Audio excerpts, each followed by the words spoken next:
قرآن مجید پڑھا کرو، یہ قیامت کے دن اپنے پڑھنے والوں کے لیے شفاعت کرنے والا بن کر آئے گا۔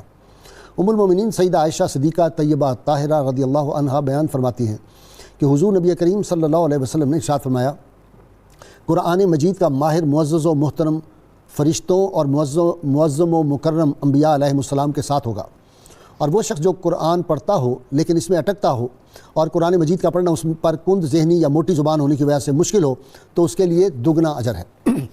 ناظرین کرام، آج ہمارا ایک موضوع ایسا ہے جو ہر گھر کی ضرورت ہے، ہر مسلمان کی بھی ضرورت ہے، اور اگر اس کو میں ذرا اور براڈر پرسپیکٹو میں عرض کروں تو دنیا کے ہر صاحب عقل انسان کے لیے ضروری ہے کہ وہ اس کو جانے، اس کو پہچانے، اس کا مطالعہ کرے۔ یہ جو آج کا ہمارا موضوع ہے یہ اصل میں راہ ہدایت کا اصل موضوع ہے۔ آج کا ہمارا موضوع ہے ناظرین کرام، مسلمانوں پر قرآن مجید کے حقوق کیا ہیں۔ ہم قرآن حکیم جو ہے اس کو کیا صرف شادیوں کے لیے ہم نے رکھا ہوا ہے کہ جب شادی بیاہ ہوگی تو دلہن کے اور دولہا کے سر پہ اس کو رکھ دیا جائے گا، یا کوئی فوت ہو جائے گا تو پھر قرآن حکیم جو ہے اس کا استعمال کیا جائے گا۔ ہم وہ خوش بخت امت ہیں جس کو اللہ تعالیٰ نے اپنی آخری مکمل کتاب عطا فرما دی، کتاب بھی مکمل عطا فرما دی اور ذات بھی مکمل عطا فرما دی، خاتم النبیین صلی اللہ علیہ وسلم کے ہم امتی ہیں۔ اور قرآن حکیم کے بارے میں وہ جب سیدنا عمر فاروق رضی اللہ تعالیٰ سے ایک یہودی نے جب یہ آیت سنی تھی، الیوم اکملت لکم دینکم واتممت علیکم نعمتی ورضیت لکم الاسلام دینا، تو اس نے کہا یہ آیت اگر ہم پہ نازل ہوتی تو ہم اس کو عید کے طور پہ منایا کرتے، جشن منایا کرتے تھے۔ یہ اتنی بڑا ایک تحفہ ہے کہ ہمارے پاس وہ کتاب ہے جس میں دنیا کی کوئی ایسی چیز نہیں۔ یہ کتاب جو ہے اس کے بارے میں اکثر دہرایا کرتا ہوں، یہ کائنات باب سوالات ہے اور قرآن حکیم باب جوابات ہے۔ ہر شے رہنمائی جو ہے اس سے ملتی ہے۔ قرآن حکیم کے کیا مسلمانوں پر حقوق ہیں؟ سب سے پہلا یہ ہے کہ اس کے اوپر کامل ایمان اور یقین لانا ضروری ہے، اور یہ ذہن میں رکھنا ہے کہ اس میں لا ریب فی، اس میں کوئی شک نہیں۔ شک کرے گا تو پھر وہ قرآن سے انصاف نہیں کر رہا ہوگا۔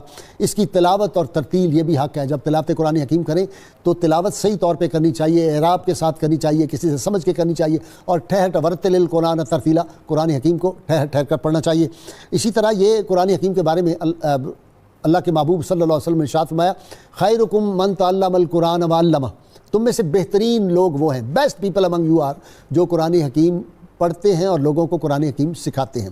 اسی طرح ناظرین کرام، جب اس کو جب تلاوت کرنی ہے اس کی تو دیکھ کر اس کی تلاوت کرنے میں بہت زیادہ اجر ہے۔ الفاظ بھی قرآن حکیم کو جو دیکھنا ہے اس کی ایک اپنی برکت ہے۔ اس میں بہت زیادہ باتیں کی جا سکتی ہیں کہ صوفیاء کرام جو تھے انہوں نے کس طرح وہ تلاوت کیا کرتے تھے، اور پھر اس کی برکات یہ ہیں کہ اللہ کے محبوب صلی اللہ علیہ وسلم نے ارشاد فرمایا، میں نہیں کہتا الف لام میم جو ہے یہ ایک حرف ہے، بلکہ الف ایک الگ حرف ہے، میم لام الگ ہے، میم الگ ہے، 10 نیکیاں، 30 نیکیاں صرف الف لام میم پڑھنے والے کو ملیں گی۔ قرآن حکیم کو سمجھ کر پڑھنا چاہیے، ہمیں پتہ ہو کہ قرآن حکیم ہم سے کیسے کلام کر رہا ہے، ہمیں کیا اللہ تعالیٰ کے احکامات بتا رہا ہے، اوامر و نہی جن کا قرآن حکیم میں ذکر ہے، ان سارے احکامات جس کا کہا ہے کہ اس پہ عمل کرو اس پہ عمل کرنا چاہیے، جس سے روک دیا گیا اس سے رک دینا چاہیے، اور پھر قرآن حکیم پر ہمیں عمل کرنا ضروری ہے، محض اس کی تلاوت یا اس کا سمجھ لینا کافی نہیں۔ اسی طرح اس کا ابلاغ کرنا، آپ صلی اللہ علیہ وسلم فرمایا اگر کسی تک میری ایک آیت قرآن حکیم کی کسی تک پہنچے تو اس پہ لازم ہے کہ وہ آگے دوسروں تک پہنچائے، اور خطبہ حجۃ الوداع میں بھی آپ کا ارشاد یہی فرمانا تھا۔ اسی طرح جو اللہ کی یہ آخری کتاب ہے اس کی تنفیذ جو صاحبان اقتدار ہے ان کا فرض ہے قرآن حکیم کے احکامات جو ہیں ان کو وہ نافذ کریں، اور امر بالمعروف اور نہی عن المنکر کا فریضہ جو ہے وہ ان پہ بہت ضروری ہے۔ ناظرین کرام، علامہ اقبال نے بڑی خوبصورت بات فرمائی تھی، انہوں نے کہا، آج چونکہ میرے ساتھ ڈاکٹر طاہر امین تنولی بھی ہیں اس لیے اقبال زیادہ یاد آتے ہیں، تیرے ضمیر پر جب تک نہ ہو نزول کتاب، گرا کشا ہے نہ رازی نہ صاحب کشاف۔ اور پھر اقبال کہتے ہیں کہ جو قرآن حکیم سے ہمارا جو تعلق تھا وہ جب سے ہمارا کمزور ہوا ہے اس کی وجہ سے ہے، وہ معزز سے زمانے میں مسلمہ ہو کر اور تم خار ہوئے تارک قرآن ہو کر۔ قرآن حکیم سے جب سے وہ مسلمانوں کا جو تھا تعلق وہ کمزور ہوا، اس کی وجہ ہے کہ مسلمان پھر دنیا میں ذلیل و رسوا ہو رہے ہیں۔ ناظرین کرام، آج میں نے اس اہم موضوع پہ تینوں جو اپنے اسکالر بلائے ہیں جن کا قرآنیات پہ بڑا گہرا مطالعہ ہے، میرے پہلے مہمان ہیں، آپ سنتے رہتے ہیں ان کو میرے پروگرام میں، ڈاکٹر شبیر احمد جامی صاحب ہیں، کئی کتابوں کے آپ مصنف ہیں، ان کے ساتھ ماہر اقبالیات اور قرآنیات بھی ان کا خاص سبجیکٹ ہے، ڈاکٹر طاہر امین تنولی کئی کتابوں کے یہ بھی ہیں مصنف، اور ان کے ساتھ صوفی اسکالر جناب علامہ ذوالفقار مصطفیٰ ہاشمی صاحب ہیں، آپ کا بھی گہرا قرآن حکیم کا مطالعہ ہے اور دروس قرآن ملک کے مختلف حصوں میں جا کے دیتے ہیں فی سبیل اللہ۔ ہاشمی صاحب بہت خدمت کر رہے ہیں دین کی، قرآنیات کی، جیلوں میں بھی جا پڑھاتے ہیں, جا کے قیدیوں کو بھی پڑھاتے ہیں, بہت نیک شخصیت ہے. ابتدا کر رہا ہوں جی میں ڈاکٹر شبیر احمد جامی صاحب. جی جامی صاحب, قرآن حکیم کے حقوق کچھ میں نے اشارے کیے, تفصیل آپ نے بتانی. بسم اللہ الرحمن الرحیم. سب سے پہلے تو قرآن کے معنی کے بارے میں ذرا بات کر لیں. ٹھیک. قرآن مجید بنیادی طور پر 3 ارکان پر مشتمل ہے. ایک اس کے اندر ہیں حروف, دوسرے ہیں ان حروف کے معنی, تیسرے ہیں اس کے اندر وہ گہرے اسرار و رموز جن کا تعلق انوار الہیہ سے ہے. ٹھیک. تو ان تینوں کے اعتبار سے قرآن مجید کے کچھ نہ کچھ حقوق بنتے ہیں. جہاں تک تعلق ہے الفاظ کا, تو ویسے اس سے جو سب سے پہلا حق ہے وہ ایمان بالکتب کے تحت قرآن مجید پر ایمان لے آنے کا حق ہے. ایمان مفصل مجمل میں یہ ضروری ہے. یہ ضروری ہے. یہ اللہ تعالیٰ کی آخری کتاب ہے اور کامل و مکمل کتاب ہے. اس کے بعد اس کا حق آتا ہے حروف کے اعتبار سے. اس میں اس کا حق ہے حق تلاوت اور حق حفظ. وہ جو آپ نے فرمایا کہ اگر کوئی مسلمان آدمی قرآن کی تلاوت کرتے ہوئے مشقت فیل کرتا ہے اور کوشش کرتا ہے اور اس کا لہجہ ایسا ہے یا عقل موٹی ہے, تو حضور نبی اکرم صلی اللہ علیہ وسلم نے اس کو دوہرے اجر کا مستحق قرار دیا ہے, کیونکہ ایک تو مشقت کر رہا ہے, دوسرا قرآن مجید سے محبت کر رہا ہے اور کوشش کر رہا ہے. دوسرا اس کا حق ہے حق حفظ, کہ قرآن مجید کے الفاظ کو یاد کیا جائے, ان کو رٹا لگایا جائے اور اسی معروف اور متداول کی رات کے مطابق. سخت سا لفظ ہے. اچھا, ہاں, اس کو حفظ کر لیا جائے, اس کو حفظ کیا جائے اور اس کو تکرار کے ساتھ زیادہ سے زیادہ یاد کیا جائے. اور حضور نبی اکرم صلی اللہ علیہ وسلم نے قرآن مجید کے الفاظ کو زبانی طور پر یاد کرنے والے کی فضیلت بیان کی ہے. یہاں تک فرمایا کہ جس بندے کے سینے میں قرآن مجید ہوگا اس کو قبر کا عذاب نہیں ہوتا, بشرطے کہ اس بندے کا ایمان درست ہو. اور اس کے بعد وہ جب قیامت والے دن آئے گا, اس کے والدین کو اتنا نورانی تاج پہنایا جائے گا کہ جو سورج سے بھی زیادہ چمکتا ہوگا. اور لوگ سمجھیں گے شاید یہ کوئی انبیاء ہے. یہ انبیاء میں سے ہیں, یہ بڑے اولیاء میں سے, حالانکہ وہ حافظ کے والد ہوں گے. اچھا, اس طرح کی بھی ڈاکٹر صاحب ہیں کہ حافظ ہوگا وہ اپنی کئی پشتوں کو بخشوا لے گا. تو میں تو اس لیے والد گرامی سے کہا کرتا تھا کہ ہمارا تو اس لحاظ سے موج بنے گی کہ ہم تو 7 پشتوں سے حفاظ کی اولاد ہیں. سبحان اللہ. باپ حافظ, دادا حافظ, پردادا حافظ. قرآن مجید کی برکت ہے اور قرآن مجید کا فیضان ہے جو دنیا ہی میں نہیں, برزخ ہی میں نہیں, بلکہ آخرت میں بھی جاری و ساری ہے. ٹھیک. جی, مسلمانوں کے پر قرآن مجید کے حقوق. جی بھائی صاحب, جب ہم قرآن مجید کے حقوق کی بات کرتے ہیں جو مسلمانوں پر ہیں اور مسلمانوں کو قرآن مجید کے جن حقوق کا لحاظ ہر وقت رکھنا چاہیے, تو بات یہاں سے شروع ہوتی ہے جس نقطے کی طرف آپ نے اشارہ فرمایا تھا کہ یہ کتاب لا ریب ہے.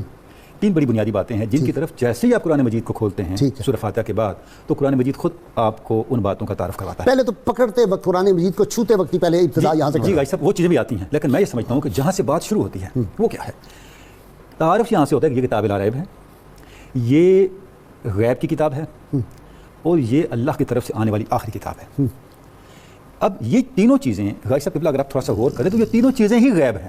اچھا, یہ ذرا سمجھا. دیکھیں مثلا یہ کتاب لا ریب ہے, اس میں کوئی شک نہیں ہے. ٹھیک ہے. اب جب آپ یہ کہتے ہیں مجھے اس معاملے میں کوئی شک نہیں ہے غازی صاحب, آپ اس وقت کہتے ہیں جب آپ اس پورے معاملے کا احاطہ کر چکے ہیں. ٹھیک.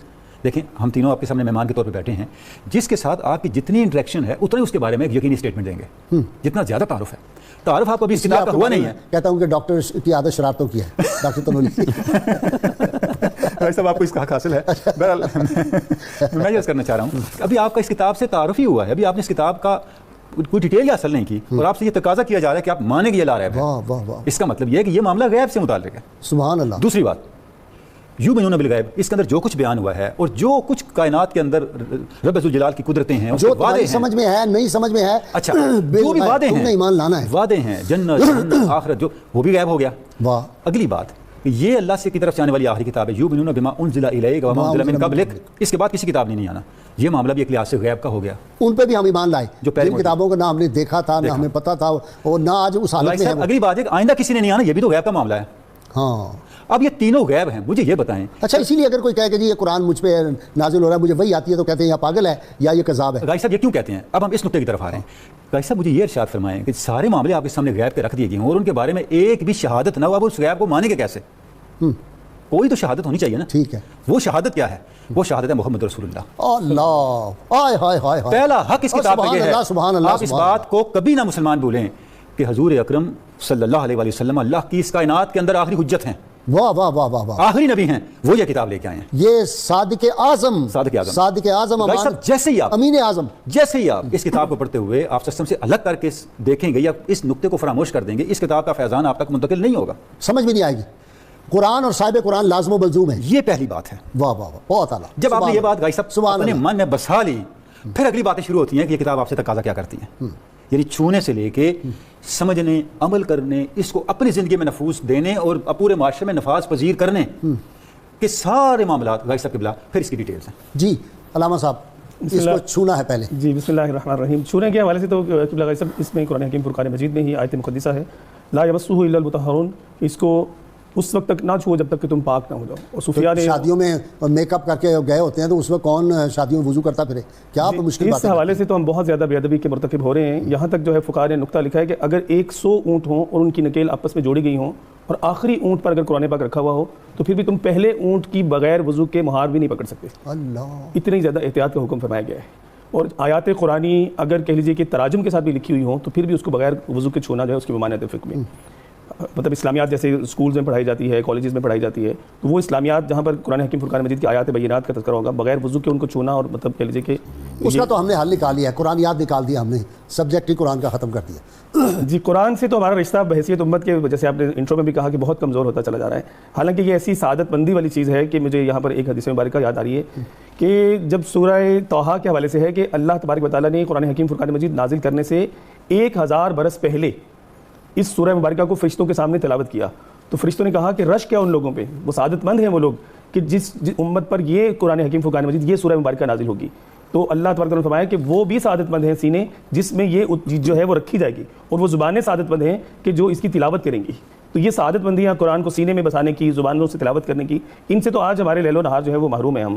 مطلب حالانکہ ہماری صبح کا آغاز تلاوت قرآن پاک سے کبھی دور تھا کہ گھروں سے جو ہے وہ صبح صبح قرآن پاک کی تلاوت کی آوازیں آیا کرتی تھیں. سبحان اللہ. جی آج کہہ لیجیے کہ مطلب قرآن جو ہے اس کو ہم نے بس ریشمی جزدان چڑھا کے اس کو بالائے طاق رکھا ہوا ہے تبرک کے لیے، اور اس سے متعلق تو مطلب کہہ لیجیے کہ اس کو سمجھنا تو درکنار ہے. اس کی جو عربی اپنی اسمبلیوں میں وہ لوگ اللہ ماشاء اللہ بھیجے جن کو نہ قل واللہ آتی ہے، نہ سورہ فاتحہ آتی ہے، نہ انہا آتا ہے، نہ کل کوثر آتی ہے، بلکہ بسم اللہ شریف بھی صحیح نہیں پڑھنی آتی بعض کو، اور ان کو ہم نے وزیر بھی بعض کو بنا دیا. جی مجھے اس حوالے سے آپ جو شرائط لگا رہے ہیں نا یہ مشکل ہے، تو ہم نے آسان طریقہ ڈھونڈا. بچپن کا مجھے ایک واقعہ اس حوالے سے یاد آتا ہے کہ ہم لوگ ایک جگہ پہ قرآن خوانی کے لیے گئے، جیسے مدرسے کے بچے جاتے ہیں، تو وہاں پر وہ اس شہر کے اے سی صاحب جو ہیں وہ مطلب ہمارے ساتھ آ کے بیٹھ گئے. تو انہوں نے بڑا ایک عجیب سا سوال کیا، انہوں نے کہا کہ آپ کے پاس اردو کا قرآن نہیں ہے؟ انا للہ. تو ہم سب ایک دوسرے کے منہ دیکھ رہے ہیں یہ اردو کا قرآن کون سا ہوتا ہے. یہ صورت حال ہے کہ مطلب ہم نے اس کے عربی تلفظ کو ہی سمجھنا جو ہے وہ اپنے لیے بھائی میں لاہور کی ایک یونیورسٹی میں گیا تھا ایز اے چیف گیسٹ، اور اس کے بعد پھر میں نہیں گیا، احتجاجن میں آ گیا. تو وہاں پہ وہ جو پرنسپل تھی وہ کرسچن تھی، اور وہاں انہوں نے کہا جی کہ آپ تلاوت قرآن حکیم ہوگی. تو وہ بچی کو کھڑا کیا، اس نے کہا شروع کرتی ہوں اللہ کے نام سے. میں کہا تلاوت؟ انہوں نے کہا جی تلاوت نہیں یہاں ہوتی، تلاوت کی تو اجازت ہی نہیں، صرف ترجمہ ہی پڑھا جائے گا. میں نے آ کے ایک ٹی وی پروگرام میں اس زمانے میں کہا کہ کوئی خدا کا خوف کرو، یہ پاکستان اسلام کے لیے حاصل کیا گیا تھا، یہ قرآن شریف پڑھانے کے لیے حاصل کیا ہے، لازمی قرآن کی تعلیم لازمی قرار دینی تھی. یہ کدھر قوم کو لے کے جا رہے ہو؟ آج بھی بعض ماڈرن جو اسکول ہیں، جو سسٹم آپ پڑھ ہی رہے ہیں، سوشل میڈیا اتنا شور مچا ہوا ہے، انہوں نے قرآنیات کو نکال دیا کورس سے. اب اس طرح کی چیزیں پڑھائی جا رہی. اب تو میلاد النبی، عید میلاد النبی، 12 ربیع الاول یہ نہیں ہے، ہولی اور دیوالی ہم پڑھا رہے ہیں بچوں کو، بس چھوڑ دیں کیا. اچھا جی شیطان بہت ابلیس رویا تھا 3 مواقع پر. ایک دن جب اس کو جنت سے نکالا گیا، ایک جب اس کو نیچے پھینکا گیا ملعون کر کے، اور تیسری مرتبہ جب سورہ فاتحہ نازل ہوئی اور پھر رسول اللہ صلی اللہ علیہ وسلم کی جس دن ولادت پاک، یہ مواقع. سورہ فاتحہ پہ کیوں اس کو تکلیف ہوئی؟ سورت فاتحہ پر اس کو بنیادی طور پر اس لیے تکلیف ہے کہ سورت فاتحہ پورے قرآن مجید کا مغز اور مرکزی خیال ہے. اچھا. اس وجہ سے اس نے دیکھا کہ جو ایک دین اسلام کے ایمانیات کے مطالبے ہیں، اعمال کے مطالبے ہیں، اور اخلاق کے اور قیامت تک کی نجات کے مطالبے ہیں، وہ قرآن مجید کی سورت فاتحہ میں آ گئے ہیں. حتیٰ کہ یہ سورت فاتحہ ایسی ہے کہ حضور نبی اکرم صلی اللہ علیہ وسلم نے فرمایا کہ اللہ تعالیٰ نے سورت فاتحہ مجھ پر 2 دفعہ نازل کی ہے. یہ اس میں اس کی عظمت کا پہلو ہے. اور پھر فرمایا کہ یہ کسی نبی کو مجھ سے پہلے نہیں ملی، اور اس کو فرمایا کہ اس کو بار بار پڑھنا چاہیے. نماز جو معراج المومنین کا درجہ رکھتی ہے اس میں یہ سورت فاتحہ کو لازمی قرار دیا گیا. ہر رکعت میں پڑھنا لازمی قرار دیا گیا. اس کو اس لیے کہتے ہیں وہ کیا سبع مثانی، بار بار پڑھی جانے والی. قرآن مجید کے حقوق کی بات ہو رہی تھی. ایک اس کا حق ہے حق کے تدبر. حق کے تدبر میں جیسے تنوری صاحب نے فرمایا کہ سب سے پہلے تدبر کا حق یہ ہے کہ قرآن مجید کی جو تفسیر حضور نبی اکرم صلی اللہ علیہ وسلم نے فرمائی ہے اس کو غور سے پڑھا جائے. حضرت عمر رضی اللہ تعالیٰ عنہ فرماتے ہیں کہ مجھے سرکار دو عالم صلی اللہ علیہ وسلم نے سورت بقرہ 12 سالوں میں پڑھائی ہے. 12 سال کیونکہ آپ صرف لفظ اور معنی اور اس کے اندر جو انوار الہیہ اور تجلیات الہیہ کار فرما ہیں وہ بھی حضور نبی اکرم صلی اللہ علیہ وسلم اپنے کبار صحابہ کو منتقل فرماتے تھے. تاکہ ان پر صرف قرآن کا ظاہری نہ منکشف ہو بلکہ قرآن کا باطن اور اصل اسرار و رموز بھی منکشف ہوں۔ یہ وہ تربیت یافتہ صحابہ کی جماعت ہے جن کے بارے میں پھر حضور نے فرمایا کہ علیکم بسنتی و سنت الخلفاء الراشدین۔ ان کو راشدین کا لقب اس لیے دیا کہ وہ دین کا جو اصل فہم قرآن و حدیث میں ہے وہ میں ان کو منتقل کر کے جا رہا ہوں۔ وہ بھی پڑھیں اصحابہ کا نجوم، اصحابہ کا نجوم بأیہم اقتدیتم اہتدیتم، تو میرے تمام صحابہ ہدایت کے ستارے ہیں، جس کی بھی پیروی کرو گے ہدایت پاؤ گے۔ نجوم ہدایت ہیں جی سارے صحابہ۔ اچھا تلوری صاحب، یہ عجیب بات ہے، یہ تو انہوں نے فرمایا نا 12 برس میں وہ تو پتہ نہیں کیا کیا اسرار و رموز گہرائیاں کتنے سمندر علم کے انڈیل دیے ہوں گے سیدنا عمر فاروق کے سینہ اطہر میں اور سیدنا علی المرتضیٰ، پھر اتنا بڑا عالم قرآن کا۔ لیکن صحابہ کرام کے بارے میں جنرلی 1,24,000 صحابہ اس وقت تھے، بعد میں جو ان کی تعداد بعض کتابوں میں آئی، یہ سب قرآن کے عالم بن گئے۔ بھائی صاحب دیکھیں یہ صحبت نبوی کا اور آپ صلی اللہ علیہ وسلم کی تعلیم و تربیت کا اور قرآن مجید کی جو وسعت ہے وَيُعَلِّمُهُمُ الْكِتَابَ وَالْحِکْمَةَ، اس کا فیضان ہے کہ حضرت عبداللہ ابن عباس فرماتے ہیں کہ اگر میرے اونٹ کی رسی بھی گم ہو جائے تو میں قرآن مجید سے ڈھونڈ لیتا ہوں۔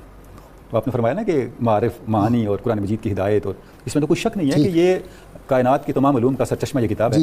حقوق بھائی صاحب جب حقوق کی ہم بات کرتے ہیں تو ایک اس کی ڈائمنشن یہ ہے کہ یہ وہ کتاب ہے جس کے آنے کا تذکرہ پہلے انبیاء نے کیا اور آنے کا انتظار کیا اور آنے کی دعائیں کی۔ ٹھیک، جیسے ابراہیم علیہ السلام کی دعا کو قرآن مجید نے بیان بھی کیا، ربنا وابعث فیہم رسولا منہم یتلو علیہم آیاتک واہ واہ واہ واہ واہ، ویزکیہم ویعلمہم الکتاب والحکمہ۔ قرآن مجید تو ابھی نہیں اترا تھا، دعا وہ یہ فرما رہے ہیں اے اللہ وہ رسول میری اولاد میں آئے، ابھی قرآن نہیں اترا، واہ واہ واہ، جو پھر اپنی قوم کو، تیری مخلوق کو، انسانوں کو تیری آیتیں سنائے، اور سنا کے کرے کیا۔ اب یہاں سے پھر شروع ہو جاتا ہے کہ ہمارے اوپر قرآن مجید کے کون سے حقوق عائد ہو جاتے ہیں۔ جب پیغمبر تلاوت کتاب فرمائیں گے تو ہمارے اوپر 2 ذمہ داریاں عائد ہو جائیں گی۔ پہلی یہ کہ ہم بھی تلاوت کریں اس سنت کی پیروی میں، اور دوسرا کہ تلاوت کی جانے والی کتاب کو سنیں۔ جب قرآن مجید کی تلاوت ہو رہی ہے، قرآن حکیم کا پڑھنا سنت اور سننا فرض، قرآن مجید کے مطابق فرض ہے، ٹھیک ہے۔ تو یہ 2 حقوق یہاں سے قائم ہو گئے کہ قرآن مجید کی آپ نے تلاوت بھی کرنی ہے، اور جب تلاوت ہو رہی ہے تو اس کو سننا بھی ہے۔ اور یہ اتنا بڑا کام ہے، آپ تصور کریں کہ یہ قرآن مجید کی تلاوت ہی تھی جس نے عمر کو مسلمان کر دیا، واہ واہ، یہ قرآن مجید کا سننا ہی تھا جس نے حضرت عمر کو بدل دیا۔ اور وہ کس طرح وہ قرآن مجید کو سنتے تھے اور کس طرح پڑھتے تھے۔ حضرت عمر فاروق کے سامنے ایک مرتبہ آپ کی تلاوت ہو رہی تھی، آپ نے یہ آیت مبارکہ سنی، ان عذاب ربک لواقع، اللہ کا عذاب ہو کے رہنا ہے۔ آپ پہ اتنا اثر ہوا کہ آپ بے ہوش ہو گئے۔ مصعب بن عمیر کی اور تلاوت کتنے کیا دنوں تک صاحب فراش عبداللہ رہے۔ بن مسعود کی تلاوت کیا تلاوت تھی، ایک اور کیا تھا، ابی بن کعب، ابی بن کعب، کیا سب سے ٹاپ کی ان کی تلاوت تھی۔ یہ تراویح میں وہ تلاوت سناتے ہیں۔ کیونکہ قرآن مجید کی تلاوت جو ہے ویسے آپ دیکھیں جو بڑے لوگ تھے جیسے عتبہ تھا جس کے بارے میں یہ ہے کہ قرآن مجید کی بلاغت کے اندر اس کی جادو بیانی تھی، ابو جہل تھا، اتنا بڑا خطیب تھا۔ دوسرے جو بڑے بڑے لوگ تھے وہاں کے، جب وہ قرآن مجید کو آپ صلی اللہ علیہ وسلم کی زبان مبارک سے سنتے تھے تو اعتراف کرتے تھے یہ انسانی کلام نہیں ہے۔ اچھا ڈاکٹر، میں جانا ہے بریک کے لیے، جب میں آؤں گا تو آپ نے بتانا ہے۔ بعض لوگ کہتے ہیں کہ اس سے پڑھنے سے کیا حاصل ہوتا ہے جی، اور بعض کہتے ہیں کہ اگر ترجمہ نہیں آتا تو پھر سمپل پڑھنا جو ہے اس کا تو کوئی فائدہ نہیں۔ اس پہ بھی ذرا آپ نے بات کرنی ہے، آپ سے ہی شروع کروں گا آگے۔ ناظرین کرام، بہت مختصر سی بریک ہوگی، آپ ہمارے ساتھ رہیے۔ ضروری ہے جاننا کہ ہم پر قرآن حکیم کے کیا حقوق ہیں، یہ ہمارے لوگوں کو پتہ ہی نہیں ہوتا۔ وہ قرآن حکیم کو بھی ایسے بغل میں دبا کے نکل پڑتے ہیں جیسے عام کتاب کوئی رکھی ہوتی ہے، تو اس کے بہت زیادہ ادب قرآن حکیم کا جو ہے یہ بھی لازم ہے، ادب بھی اس کا، اس پہ بھی بات کریں گے، ہمارے ساتھ رہیے گا۔ اللهم صل على سيدنا ومولانا محمد وعلى سيدنا علي وسيدتنا فاطمة وسيدتنا زينب وسيدنا حسن وسيدنا حسين وعلى آله وصحبه وبارك وسلم۔ اللهم صل على سيدنا ومولانا محمد وعلى سيدنا علي وسيدتنا فاطمة وسيدتنا زينب وسيدنا حسن وسيدنا حسين وعلى آله وصحبه وبارك وسلم۔ اللهم صل على سيدنا۔ ویلکم بیک ناظرین کرام۔ ڈاکٹر صاحب، 2 سوال آپ سے، وہی جو پہلا سوال میں نے کیا تھا۔ لوگ کہتے ہیں کہ جی اگر ترجمہ نہیں آتا تو اس کا پڑھنے کا کیا فائدہ۔ یہاں 2 مثالیں عرض کروں گا، آپ پھر اس کی تفصیل بتائیں۔ سائیں توکل شاہ امبالوی رحمۃ اللہ امید درویش تھے، قرآن حکیم ان کے سامنے لایا جاتا، کوئی آیت قرآن حکیم کی پڑھتا، کوئی حدیث پاک پڑھتا، تو وہ کہتے ہیں نہیں یہ تو قرآن شریف ہے، یہ حدیث پاک ہے۔ تو لوگ کہتے ہیں جی آپ کو کیسے پتہ ہے؟ تو وہ کہتے ہیں قرآن کے حروف سے بھی نور نکلتا ہے، اس کا الگ رنگ ہے، اور حدیث پاک کے الفاظ کے اپنا نور ہے۔ عبدالعزیز دباغ رحمۃ اللہ علیہ درویش وہ بھی ان کا بھی ہے، اور ایسے ایسے نکات انہوں نے بیان کیے ہیں قرآن کی۔ تو کیا اگر ترجمہ نہ آتا ہو تو سمپل اس کی تلاوت کا فائدہ؟ میرا خیال ہے کہ آدھا جواب تو آپ نے دے دیا ہے۔ اچھا غلطی ہو گئی، میں اس سوال کے انداز میں صرف آپ کی اجازت سے اتنا اضافہ کروں گا کہ غازی صاحب بغیر ترجمہ جانے پڑھنا تو ایک طرف رہا، قرآن مجید کو دیکھنا بھی فیض سے خالی نہیں ہے۔ اللہ، وہ کیوں؟ غازی صاحب یہ جو عربی زبان ہے اللہ رب العزت نے اس کو قرآن مجید کو کنٹین کرنے کے لیے پہلے سے تیار کیا۔ یہ وہ معجزاتی زبان ہے جس کے حروف کی معنی کے ساتھ اس کے حروف کی شکل کی بھی معنی کے ساتھ ایک مناسبت ہے۔ اچھا، مثلا سورہ والقلم کہاں سے شروع ہوتے ہیں؟ نون والقلم وما یسطرون۔ نون کا ایک معنی دوات بھی ہے جس میں سیاہی ڈال جاتی ہے۔ اب نون کی شکل دیکھیں، اب دوات کی طرح ہوتی ہے، ایسے ہی نقطے کی سیاہی درمیان میں موجود ہے، اور یہ نقطہ ہی ہے سیاہی کا جس سے پوری کائنات وجود میں آ گئی ہے، اور آگے قلم ہے۔ عین کا ایک معنی آنکھ بھی ہے، اور عین کی شکل ہی آنکھ جیسی ہوتی ہے۔ ہاں، ایسے کر کے بالکل صحیح۔ میں 20 مثالیں دی جا سکتی، یہ الگ سے پورا ایک شعبہ ہے علم کا۔ قرآن مجید کو جب آپ دیکھتے ہیں، دیکھنا خود ایک نور منتقل کرتا ہے آپ کی طرف۔ اگلی بات جس طرف آپ نے اشارہ کیا، آپ نے کچھ مثالیں دے دی، لوگ کہیں گے یہ پہلے زمانے کی مثالیں ہیں۔ میں اس زمانے کی ایک مثال آپ کو پیش کرتا ہوں، ڈاکٹر حمید اللہ، بہت بڑا نام ہے، ٹھیک، کیا بات ہے، بڑی ان کی زندگی فرانس میں گزری، میں تو ملا آپ کی ان سے، بھی آپ نے کیا ان سے ملے بھی ہیں۔ ان کا معمول یہ تھا کہ روزانہ ان کے پاس 2 3 4 5 غیر مسلم آتے مسلمان ہوتے۔ ٹھیک، جب کوئی شخص مسلمان ہوتا تو اس سے پوچھتے آپ کیا کرتے ہو، آپ کو شعبہ کیا اور کس بات سے متاثر ہو کے مسلمان ہوئے۔ ایک مرتبہ ایک شخص ان کے پاس آیا اور اس نے اسلام قبول کیا۔ آپ نے فرمایا تم مسلمان کیا کرتے ہو؟ اس نے کہا جی میں فرانس کا بہت بڑا میوزیشین ہوں، کیونکہ آپ کا یہ شعبہ نہیں ہے فلم کی دنیا اور یہ تو آپ کو مجھے پتہ نہیں ہے، میں فرانس کا ٹاپ کا میوزیشین ہوں، نام ابھی میرے ذہن سے فارچونیٹلی نکل گیا۔ آپ نے فرمایا تم میوزیشین ہو تو تم مسلمان کیسے ہو گئے؟ اس نے کہا حضور ہوا یہ کہ یہاں کسی مسلم ایمبیسی میں ایک تقریب تھی، مجھے بطور مہمان بلایا گیا، میں ذرا دیر سے پہنچا۔ جب دیر سے پہنچا تو اسٹیج پہ کوئی بندہ کچھ گا رہا تھا، میں نے جیسے ہی سنا تو میں اس میں مسحور ہو کر آ گیا اس سے۔ میں نے اپنے ساتھ بیٹھے بندے سے پوچھا یہ کیا گانا اور کیا گا رہا ہے؟ اس نے کہا خاموش۔ کہ میں نے تیسری مرتبہ پوچھا، اس نے کہا اگر تم نے یہ بات دوبارہ کی تو یہ اٹھ کے لوگ تمہیں ماریں گے، یہ گا کوئی نہیں رہا، یہ قاری قرآن ہے اور قرآن مجید پڑھ رہا ہے۔ کہتے ہیں جب میں نے اس کو غور سے سنا تو میں نے کہا یہ انسانی کلام نہیں ہے، واہ واہ، ما ھذا کلام البشر۔ یہ جس لے اور جس لہجے میں اور جو اس کی کمپوزیشن ہے، جو اس کی فونیٹکس کی ترتیب ہے، یہ انسان کے بس میں نہیں ہے۔ پھر بعد میں اس کتاب پہ مزید غور کیا، قاری باسط کا اس نے نام لیا، اس کی طرف نے سنی، تو میں اس نتیجے پہ پہنچ گیا کہ جس ہستی نے یہ کتاب اتاری ہے اس کائنات کی خالق ہو سکتا ہے، میں آج مسلمان ہو رہا ہوں۔ اس کے بعد بھی کچھ چیزیں تفصیلات ہیں۔ بھائی صاحب عرض یہ ہے، اب دیکھیں کہ اس زمانے کا ایک بڑا آدمی جس کی صوتیات پہ مہارت ہے، فونیٹکس پہ جس کی مہارت ہے، آواز کا جو ماہر ہے، وہ قرآن مجید کا معنی نہیں جانتا، اس زبان کو بھی نہیں جانتا، کہاں عربی کہاں فرینچ، زبان کو بھی نہیں جانتا، صرف سن کے فیصلہ کر رہا ہے اگر میں نے اس زبان کی اس کتاب کی عظمت کو نہ مانا تو مجھ سے بڑا گمراہ اور بے عقل کوئی نہیں ہے۔ پتہ یہ چلا یہ کتاب مجید قرآن مجید بغیر ترجمہ جانے پڑھنا بھی فیض اثر تو رہا ایک طرف، کفر کو اسلام میں بدل دیتا ہے، واہ واہ واہ واہ، کفر کو اسلام میں بدل دیتا ہے۔ اس لیے علامہ نے لکھا ہے، خان نیاز الدین خان کے نام خط میں، قرآن مجید پڑھنا چاہیے چاہے معنی نہ آتا ہو، کیونکہ اس سے آپ کے قلب میں نسبت محمدی پیدا ہوتی ہے۔ اللہ اکبر، اللہ اکبر، آپ کی طبیعت کے اندر آپ کی ذات پاک کے ساتھ ایک انس پیدا ہوتا ہے، واہ واہ، جو آپ کی فرکشنز ہیں نا اسلام کے حوالے سے، آپ کے جو اسپیڈ بریکرز ہیں وہ بریک ہوتے ہیں، وہ ٹوٹتے ہیں، وہ ہٹتے ہیں، اور آپ کی طبیعت پھر اللہ کی ہدایت کو قبول کرنے کے لیے تیار ہو یہ جاتی جو تھے نا خواجہ گور الدین صاحب گجرات کے بزرگ جیدر شریف والے، ان کی خدمت میں علامہ عبدالوہاب بھی جاتے تھے، مولانا محب النبی، پیر جماعت صاحب، بڑے بڑے لوگ ان کی خدمت میں جاتے تھے۔ تو امید درویش تھے کہ ایک دن سکول نہیں گئے، دیہاتی تھے، اور لیکن قرآن شریف کی ایسی ایسی تفسیر بیان کرتے تھے حدیث مبارکہ کی۔ تو ایک دفعہ ایک مولوی صاحب کوئی اور عقیدے کے تھے، وہ شرارتی طور پہ چلے گئے اور حدیث پاک لکھی ہوئی تھی، اس میں کچھ الفاظ کا اضافہ الفاظ کا کر دیا۔ تو جب ان کے سامنے جا کے پڑھا تو انہوں نے کہا نہیں یہ تو حدیث پاک نہیں ہے جو آپ پڑھ رہے ہیں مولوی صاحب، پنجابی کا ہے کوڑے، یہ جھوٹ ہے۔ تو ان کا آپ کو کیسے پتہ؟ ان کا بس مجھے پتہ چل جائے، میں براہ راست سرکار صلی اللہ علیہ وسلم کی بارگاہ سے پوچھ لیتا ہوں کہ یہ آپ کا کلام ہے، آپ نے فرمایا ہے۔ تو ان کو قرآن اور حدیث پاک وہ کہتے ہیں میں انوار سے پہچانتا ہوں، اور اللہ تعالیٰ نے مجھے یہ فہم دے دیا ہے کہ اس کے مطالب اور ایسے ایسے مطالب بیان کرتے تھے کہ بڑے بڑے علماء حیرت زدہ ہو جاتے ہیں۔ جی ہاں غازی صاحب، یہ تو ہے کہ اتنا کو بھی فراست فیض قرآن کا، قرآن کا کا فیضان ہے، مومن کی فراست ہے کہ اللہ تعالیٰ قرآن کے ذریعے سے اس کے سینے کو یہ بصیرت عطا فرماتا ہے۔ ابھی قبلہ ڈاکٹر صاحب بات کر رہے تھے تو میں اس پر کچھ اضافہ کرتے عرض کروں گا کہ حضور صلی اللہ علیہ وسلم کا فرمان بھی ہے زینوا القرآن بحسن اصواتکم، واہ، اور فرمایا اقرأوا القرآن بلحون العرب۔ واہ واہ واہ، تو یہ جو اس کی مطلب کہہ لیجیے کہ لہجہ ہے، اس کی تلاوت کا جو ایک اثر ہے، اس کی تربیت بھی فرمائی گئی ہے کہ اس کو اپنی خوبصورت آوازوں سے قرآن حکیم فرقان مجید کو زینت دو۔ اور جیسے آپ مختلف صحابہ کرام کا تذکرہ کر رہے تھے تو صحابہ کرام رضوان اللہ تعالیٰ عنہم یقیناً ایسی تلاوت کرتے تھے۔ ایک دن حضرت عائشہ صدیقہ رضی اللہ تعالیٰ عنہ کے حوالے سے آتا ہے کہ حضور صلی اللہ علیہ وسلم کی خدمت ناز میں اب کچھ تاخیر سے جو ہے وہ جلوہ فراز ہوئیں، تو حضور صلی اللہ علیہ وسلم عائشہ کدھر تھی؟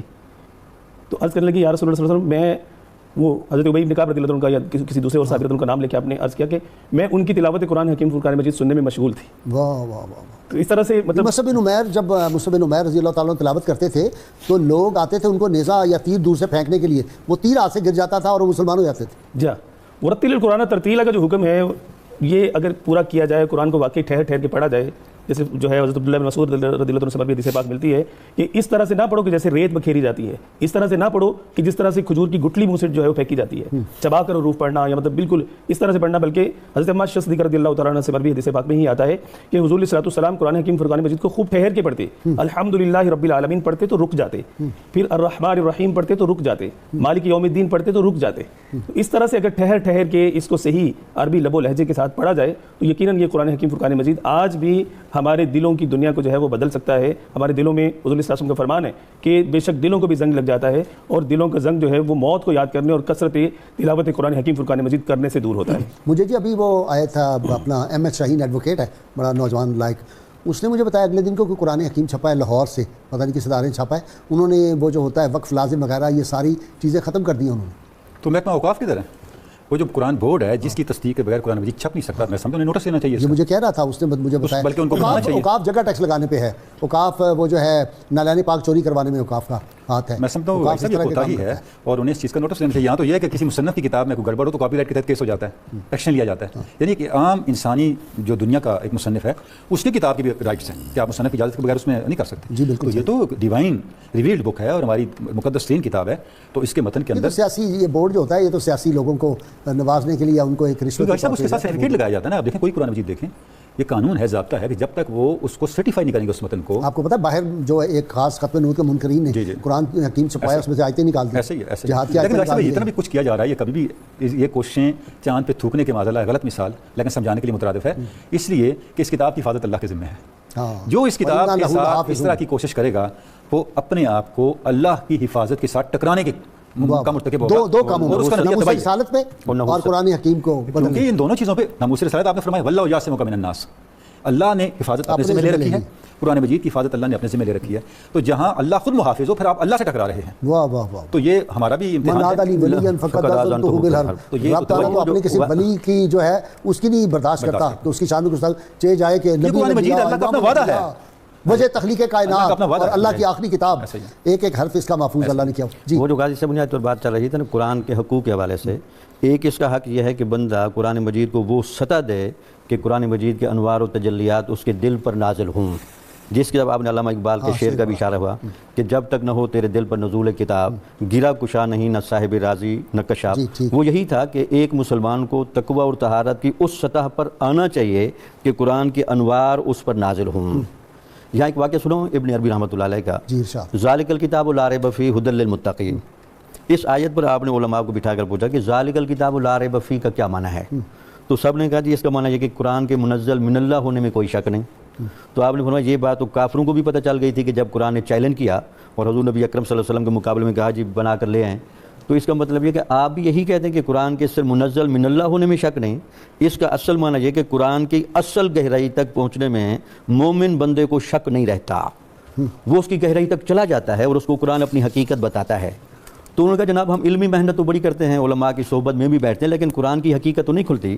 تو ابن عربی نے کہا یہ حقیقت کھلے گی ھدی للمتقین سے. یہ بات آپ کو تقوی اور طہارت جب آپ کا کامل ہوگا, قرآن کے اندر کے تمام رموز اور انوار الہیہ کی کیفیت تم پر منکشف ہو جائیں گی. جن اولیاء کا آپ نے تذکرہ کیا کہ عبدالعزیز دباغ رحمۃ اللہ علیہ یا توکل شاہ صاحب, یہ بنیادی وجہ یہ تھی کہ یہ اولیاء جب قرآن کی طرف بڑھتے ہیں تو چونکہ یہ محنت, مجاہدہ, زہد, ذکر اور عبادت کے ان تمام عوامل پر عمل کر کے وہ درجہ دے دیتے ہیں کہ قرآن کے انوار حضور نبی اکرم صلی اللہ علیہ وسلم کے سینہ انوار سے نکل کر ان کی طرف آئیں. قرآن بنیادی طور پر حضور نبی اکرم صلی اللہ علیہ وسلم کے صدر مبارک پر اترا تو عام امت کو تو لفظ اور معنی کا فیض ملتا ہے, لیکن ولی کو لفظ اور معنی کا فیض انوار الہیہ کی وہ برداشت کر سکے وہ حضور نبی اکرم صلی اللہ علیہ وسلم کے سینے مبارک سے بھی اس کی طرف آتی ہیں. اچھا جی ڈاکٹر صاحب, قرآن زندہ کتاب ہے, بعض لوگ کہتے ہیں یہ بھی مسلمانوں پہ ایک حقی ہے کہ اس کو زندہ, وہ اس سے کیا مراد ہے؟ جی بھائی صاحب زندہ کتاب کا اگر بڑا سادہ الفاظ میں لیونگ بک, اس کا بھائی صاحب مطلب یہ دنیا کی ہر کتاب اس قرآن مجید کے علاوہ جو انسانوں نے لکھی ہے وہ علم کا سرچشمہ نہیں ہوتی, وہ علم کی قبر ہوتی ہے. ٹھیک. وجہ کیا ہے کہ مصنف نے کتاب لکھی اس وقت تک جتنی معلومات اس میں جمع کرتی ہے اس وقت تک کی معلومات کی وہ قبر ہے. قرآن مجید علم کا سرچشمہ ہے, یہ مستقبل کو بھی کھولتا ہے. ٹھیک. یہ زمانوں کی قید سے ماورا ہے. واہ واہ واہ. اس لیے یہ زندہ کتاب ہے کہ یہ انسانی عقل کے ماتحت کبھی نہیں ہوگی. انسانی عقل ہمیشہ اس کے ماتحت رہے گی. اسی لیے جتنے ریسرچ کرتے جا رہے ہیں وہ کہتے ہیں سائنس نے آج یہ بات دریافت کی ہے. اب میں اس طرف آنا چاہوں گا, یہ بھائی صاحب یہ قرآن مجید کا حق ہے وہ جو ہم نے آیہ مبارکہ پڑھی نا منصب نبوت کے والے سے، اس آیہ مبارکہ کو، اس مضمون کو قرآن مجید نے 4 مقامات پہ بیان کیا، سورہ بقرہ میں 2 جگہ، سورہ آل عمران میں، اور پھر سورہ جمعہ میں۔ ایک جگہ یہ بیان کیا کہ میرے رسول وہ ہیں جو تم پہ ہماری کتاب پڑھتے ہیں، تلاوت کرتے ہیں، تمہارا تزکیہ کرتے ہیں، تمہیں کتاب و حکمت سکھاتے ہیں، وَيُعَلِّمُكُم مَا لَمْ تَكُونُوا تَعْلَمُونَ، تمہیں وہ سکھاتے ہیں جو تم نہیں جانتے۔ اب بھائی صاحب کمال کی بات یہ ہے، یہاں یہ نہیں ارشاد ہوا میرے رسول، بڑی قابل غور بات ہے، میرے رسول تمہیں وہ سکھاتے ہیں جو تم جانتے ہو، یہ نہیں کہا جو تم جانتے ہو میرے رسول نے سکھایا ہے، یہ کہا جو تم نہیں جانتے وہ سکھاتے ہیں۔ واہ واہ واہ۔ وجہ یہ بھائی صاحب جہالت علم سے ہمیشہ زیادہ ہوتی ہے، جہالت علم سے زیادہ ہوگا کہ زیادہ ہوتی ہے۔ اس کی وجہ یہ ہے بھائی صاحب جہالت علم سے زیادہ ہوتی ہے؟ مخلوق کی جہالت ان کے علم سے زیادہ ہوتی ہے ہمیشہ۔ اچھا، میں عرض کرتا ہوں بھائی صاحب، اب میں آپ کے سامنے بیٹھا ہوں، میرے بارے میں جتنا آپ کو علم ہے وہ میرے بارے میں آپ کی لا علمی سے کم ہے۔ آپ کو میرے خاندان کا نہیں پتا، میرے مستقبل کا نہیں پتا، میرے دل کے خیالات کا نہیں پتا، میری بہت ساری چیزوں کا نہیں پتا۔ دل کے خیالات کا تو مجھے پتا ہے۔ چلیں یہ تھوڑا سا یہ بھی اضافہ کر لیں، پھر بھی بہت سی باتیں رہ جاتی ہیں۔ اب قرآن مجید نے یہ بتایا جتنی تمہاری جہالت کم ہوتی جائے گی یہ میرے رسول کی وجہ سے ہے۔ اب بھائی صاحب اس سے حق کون سا قائم ہوا؟ حق یہ قائم ہوا اہل ایمان کو یہ چاہیے اپنے تمام جاننے کی استعداد کو قرآن کے تابع کر لیں۔ واہ واہ واہ واہ واہ۔ اپنی زندگی کے قرآن، بھائی صاحب میری بات مکمل ہے، بھائی صاحب اپنی زندگی کے ہر ڈائمنشن کو، اپنی زندگی کے ہر رویے کو قرآن کے تابع کر لیں۔ اس کا اثر کیا ہوگا بھائی صاحب؟ ہم تہذیبی طور پہ محفوظ ہو جائیں گے۔ میں ایک مثال آپ کو دیتا ہوں، آپ بھی اس کے گواہ ہیں، میں بھی، نئی نسل کو اس بات کا نہیں پتا۔ ہمارے بڑے جب طبیب کے پاس جاتے تھے، ہم بھی جاتے ہیں، اب تو دنیا بدل گئی، وہ طبیب نسخہ لکھتے تھے، اوپر کیا لکھتے تھے؟ وہ شافی۔ یہ قرآن مجید ہے، وَإِذَا مَرِضْتُ فَهُوَ يَشْفِينِ، میں بیمار میں ہوتا ہوں، شفا خدا دیتا ہے۔ اب ڈاکٹر کے پاس جائیں، وہ کیا لکھتا ہے؟ کبھی آپ نے غور کیا؟ ریفرنس۔ وہ ریفرنس نہیں حضور، وہ آر لکھتا ہے۔ آر جو گریک مائتھالوجی ہے اس میں جو صحت کا دیوتا ہے اس کا نام آر سے شروع ہوتا ہے۔ استغفر اللہ۔